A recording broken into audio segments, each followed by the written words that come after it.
कैसे गिरेला सुंदर फूल हो हवा के बिना।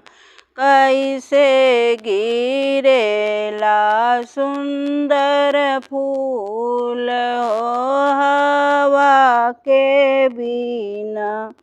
सोने की थाली में जेवना बनवनी राम।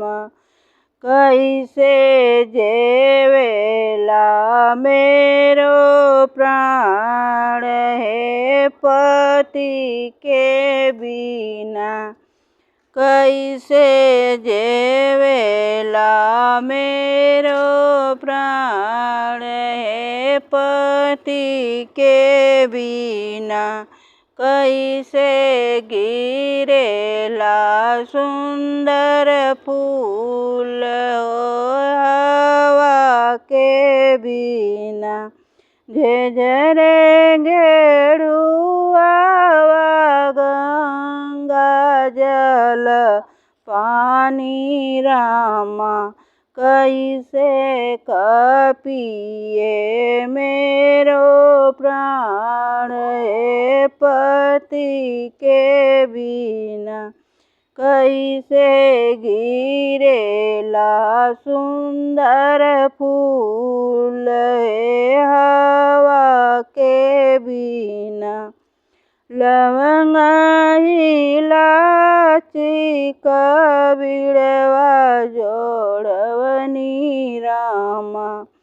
कैसे कूचे मेरो प्राण है पति के बिना।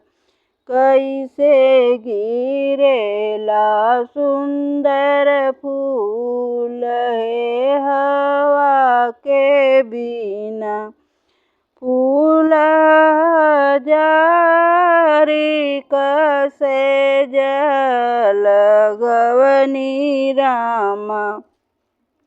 फूल जारी कसे जल गयो रामा। सेजिया सोवेल मेरो प्राण है पति के बिना।